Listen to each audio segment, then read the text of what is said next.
चलिए हम आप लोग एक कहानी सुनाते हैं, ठीक है। कहानी मन से सुनिएगा, यदि मन से सुनिएगा, ध्यान से सुनिएगा तो मज़ा आएगा कहानी का। जी सर। यदि ऐसे ही टाइम पास के लिए सुनिएगा तो फिर मज़ा नहीं आएगा। एकदम ध्यान लगा के सुनिए इस कहानी को, ठीक है ना। ठीक। एक लड़का था जो हमारी ही तरह संसाधन में गांव देहात में पढ़ने वाला था। जी। जैसे आप देख रहे हैं ना, हमारा ट्यूशन टूटा फूटा झोपड़ी का बना हुआ है। जी। हमारे पास संसाधन भी कम है, उसके बावजूद भी उस लड़के में सीखने की जो क्षमता थी, या यूँ कहिए कि कुछ पाने की जो लालसा थी, जो भूख थी, वो बहुत ज़्यादा था। जी। वो हर बार ये चाहता था कि मैं खूब मेहनत से पढूं, खूब दिल लगाकर पढूं और कुछ बेहतर करूं। ऐसे ही पढ़ाई के दौरान उसके मन में ख्याल आया कि वो खूब पढ़े लिखे और एक दिन कलेक्टर बने। जी। क्या बने? कलेक्टर। हाँ, खूब मन से पढ़ाई लिखाई करे और एक दिन कलेक्टर बने। जी। तो उसने तैयारी करा, खूब जम के तैयारी किया, खूब पढ़ाई किया, खूब मेहनत किया और एग्ज़ाम का समय आया, एग्ज़ाम हॉल में गया, एग्ज़ाम दिया। जी। रिज़ल्ट का टाइम आया और उसका रिज़ल्ट भी आया। जी। क्योंकि बहुत ज़्यादा मेहनत किया था तो रिजल्ट भी बहुत अच्छा होना चाहिए था। तो इस तरह से उसका रिजल्ट भी बहुत अच्छा आया। रिजल्ट क्या आया? पास। लेकिन नहीं, उसका रिजल्ट आ गया फेल। क्या सर, इतना मेहनत किया, इतना सब कुछ किया, उसके बावजूद भी उसका रिजल्ट क्या आ गया? फेल। गांव वाले ने उसका खूब मजाक उड़ाना शुरू किया कि कलेक्टर बनने गया था, है ना। ऐसे गांव देहात में चिढ़ाता है लोग, वैसे उसको भी चिढ़ा रहा था।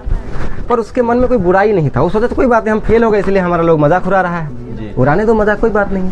अब की बार ज़्यादा मेहनत करेंगे, जितना हम पहली बार मेहनत किए थे उससे और ज़्यादा मेहनत करेंगे।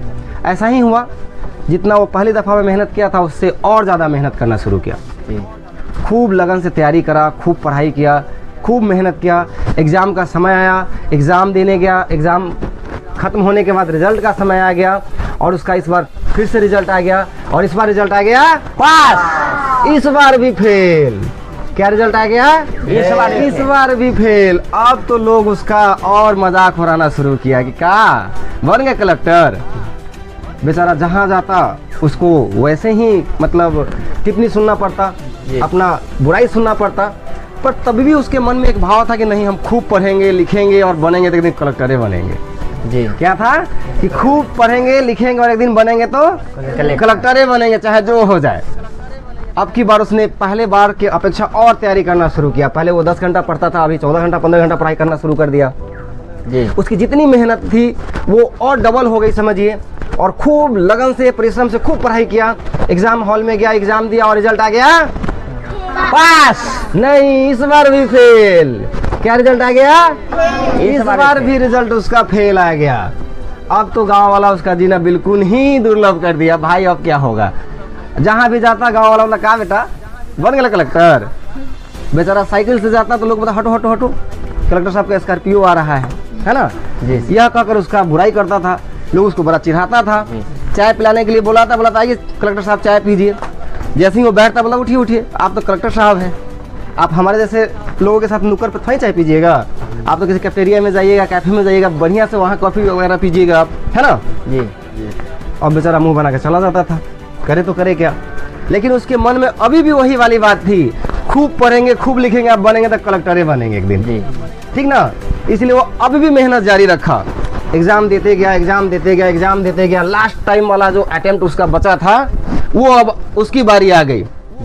उसने अब तक के जितनी मेहनत करा था, जितनी भी अभ्यास किया था, वो सारा अभ्यास, सारा अनुभव, सब कुछ संजो करके, सब कुछ बटोर करके उसने फिर से एकदम नए जोश के साथ एग्जाम हॉल में गया और बढ़िया से एग्जाम लिखना शुरू किया। खूब मन से लिखा। रिजल्ट का समय आया और रिजल्ट आ गया पास। इस बार भी फेल। इस बार भी फेल। क्या रिजल्ट आ गया? इस बार भी फेल। सारा मेहनत पर पानी फिर गया। अब तो उसका कलेक्टर बनने का जो लास्ट चांस था वो भी खत्म। अब गांव में जब भी निकलता लोग उसको चिढ़ाना और जोर से शुरू किया। बोला कहा बेटा अब क्या होगा, अब कौन सा कलेक्टर बनिएगा। वो भी बेचारा सुनते सुनते थक गया था, गुस्सा में आ गया। बोला अब कलेक्टर नहीं, अब कलेक्टर के बाप बनेंगे। क्या बोला? अब कलेक्टर नहीं, कलेक्टर के अब बाप बनेंगे। लोग सुन के आश्चर्यचकित रह गए, अरे अब क्या होगा, इसको पगला गया पूरा से इसका मतलब। अभी भी उसने पढ़ाई नहीं छोड़ा था, अभी भी उसने पढ़ाई जारी रखा, मेहनत करना शुरू किया। थोड़ा और दिन बीता, उसकी शादी हुई, उसके बच्चे हुए उस बंदे ने क्या किया, अपना सारा अनुभव अपने बच्चे को सौंपा, अपने बच्चे को तैयारी कराया। उसका बेटा भी अपने पिता के मार्गदर्शन से आगे बढ़ा। उसके बच्चे ने खूब मेहनत किया, खूब मेहनत से एग्जाम दिया और रिजल्ट का टाइम आया। उसका रिजल्ट आया नहीं, उसका रिजल्ट आ गया पास, क्योंकि उसके पिता ने उसको अपना सारा अनुभव दिया था, अच्छा गाइडलाइंस मिला था उसे और बेहतर मेहनत किया था उसने, इसलिए वह कलेक्टर का एग्जाम जो था वो पास कर गया। और जो बंदा था जो गांव में बोला था कि अब मैं कलेक्टर नहीं कलेक्टर का बाप बनूंगा, तो अब गांव वाला को जाकर बोला, देखा अब मैं कलेक्टर नहीं कलेक्टर का बाप बन गया। बात समझ में आया कहानी? जी सर। कहानी बहुत छोटी है पर बड़ा ही महत्वपूर्ण है। एजुकेशन का जो पावर है, जो एजुकेशन का शक्ति है, वो कभी ख़त्म नहीं होता है और विद्या आपकी कभी भी खराब नहीं होती है, चाहे कुछ भी नष्ट हो जाए, पर जो आपकी विद्या है, जो आपका अनुभव है, वो सदैव आपके काम आता है। इसलिए आप लोगों की बारी है कि आप मेहनत से पढ़ें। संसाधन कम है कोई बात नहीं है, हमारी इच्छा प्रबल होनी चाहिए, हमारी इच्छा मजबूत होनी चाहिए और मजबूत इच्छा से पढ़ाई करेंगे तो आपको आपकी कामयाबी जरूर मिलेगी। समझ रहे हैं आप? कैसी लगी आप लोगों को कहानी? बहुत अच्छा लगा सर, बहुत अच्छा। Okay good. हम दूसरी बार फिर से आपको एक नई कहानी सुनाएंगे जो ऐसे ही आप लोगों में ऊर्जा और नए शक्ति का प्रवाह करेगा। ठीक है? जी सर। ओके बाय, जय हिंद। जय हिंद।